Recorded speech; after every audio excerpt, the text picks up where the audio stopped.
તો hello good morning and જય માતાજી ફ્રેન્ડ્સ. તો આજે તો હતો ઉત્તરાયણનો દિવસ, તો આપણે આવી ગયા છે ટોપી બોપી ઠઠાઈને અને ઘરનું કામ થોડું મમ્મીને હેલ્પ કરાવીને ધાબા ઉપર. તો જો મારા ધાબા ઉપરથી આજુબાજુ કેવું મસ્ત દેખાય છે. જો ઘણી બધી પતંગો બી ઉડે છે અને મારા ઘરે થોડાક મહેમાન બી આવેલા છે. તો જો મજા આવશે, આજે બન્યા રહેજો મારા વ્લોગમાં. તો જો ગાઈસ આપણે ડબલ ચશ્મા પહેરીને તૈયાર થઈ ગયા છે કેમ કે નંબર થોડા વધારે છે. તો પહેલાં સાદા ચશ્મા પહેરું તો દેખાય ના તડકાના કારણે, અને ગૂગલ્સ તો પહેરવા જ પડે, અને એકલા ગૂગલ્સ પહેરું તો દેખાય ના એટલે. તો જો ગાઈસ આ મારો ભાઈ જેની પતંગ કપાઈ ગઈ હમણાં જ તો એનું થોડુંક મોઢું પડી ગયું, બટ વાંધો નહીં, તો બી હસ્યો રહ્યો વ્લોગમાં. અને બીજો આપણો ભાઈ એ હજુ પતંગ ચગાવે જ છે, અને આપણે પણ હવે થોડી વાર પછી પતંગ ચગાવવાનું શરૂઆત કરીશું. જો ગાઈસ બીજો મારો ભાઈ આવી રહ્યો જે ઓલરેડી પતંગ ચગાવી રહ્યો છે. જો ગાઈસ હવે મારા કાકા પતંગ ચગાવવા આવી ગયા છે. હવે આ તો આખું આકાશ સાફ એવું કીધું મારા કાકાએ. હવે જોઈએ કેટલા પતંગ કાપે છે એ સાફ કરી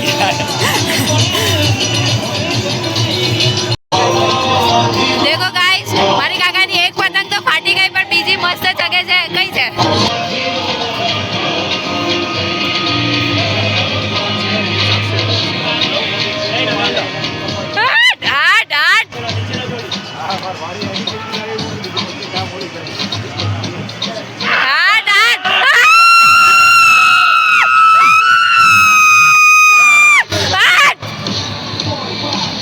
તો ગાઈસ હવે આપણે પણ પતંગ ચગાવી રહ્યા હતા, પણ હારું એને પગમાંથી દોરી કાઢું તો હાથમાં ફસાઈ જતી હતી, હાથમાંથી દોરી કાઢું તો પગના બૂટમાં ફસાઈ જતી હતી, બટ તો બી બહુ મજા આવી. જો ગાઈસ હવે આપણે પતંગ ચગાવીએ છીએ, બટ આજે ઊંચું ધાબુ હતું ને ત્યાં ફસાઈ રહી હતી પતંગ, અને મારો ભાઈ મારો વ્લોગ ઉતારતો હતો. જો માંડ કરીને આપણે ગમે તેમ કરીને પતંગ કાઢી તો લીધી, અને પછી પાછી ચગાવવા માંડ્યા. હવે નહીં ફસાઈ, હવે બહુ મજા આવી પાછી.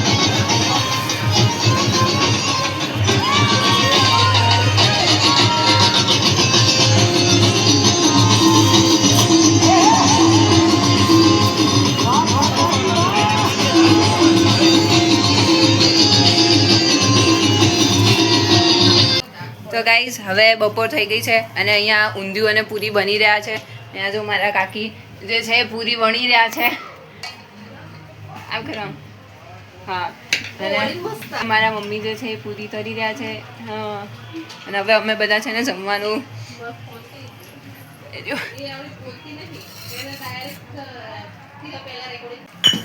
જો ગાઈઝ હવે અહીંયા ઊંધિયું જલેબી અને પૂરીની જમાવટ થઈ ગઈ છે. બાયોમેટ્રિક ગાઈસ જુઓ અહીંયા મારા કાકા મસ્ત ટોપી બોપી ચશ્મા વશ્મા પહેરીને તૈયાર થઈ ગયા છે પતંગ ઉડાવવા માટે હવે જમીને.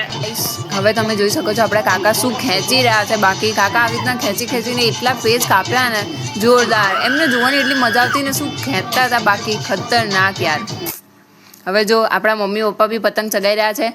પપ્પાએ થોડો ટ્રાય કર્યો કેમ કે પવન નહોતો એટલે પતંગ એટલો જલ્દી ચગતો નહોતો, બટ વાંધો નહીં. જો મારા પપ્પા ટ્રાય કરી રહ્યા છે, પતંગ ચગાવી રહ્યા છે. પપ્પા બી બહુ મસ્ત ખેંચે, પણ જલ્દી ખેંચતા નહીં, અને પપ્પા પતંગ બી જલ્દી નહીં ચગાવતા. માંડ આવ્યા છે આજે પતંગ ચગાવવા માટે, મમ્મી અને બંને. ઢુમકા મારે ઢુમકા.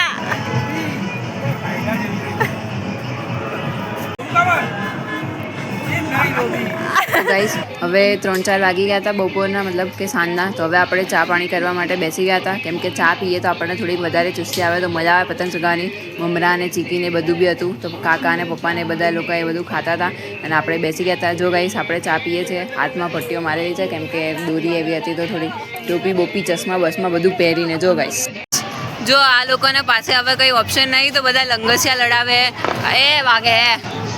આ જો બધા મહેમાન આવ્યા છે અમારા ધાબા પર. આજે આખા દાડાના બનાવ્યા હતા, મેં ચા પીધી હતી એના બી બનાવતા. જો ગાઈસ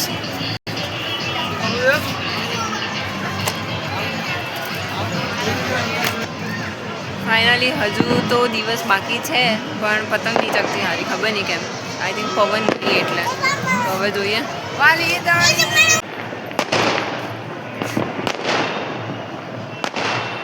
ગાઈસ જો કેટલા બધા ફટાકડા ફૂટે છે.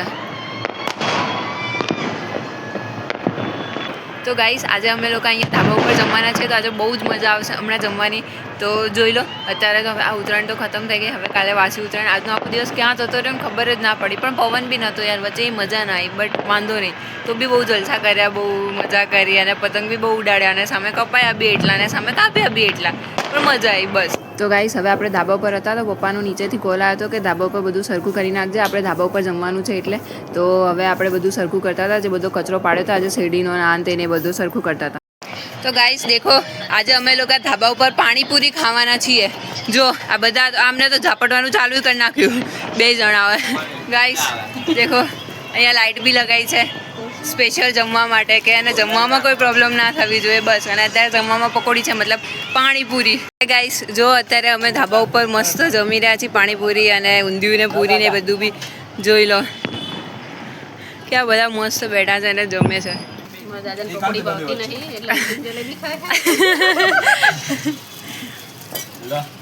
જો ગાઈસ બધા પકોડીની જમાવટ.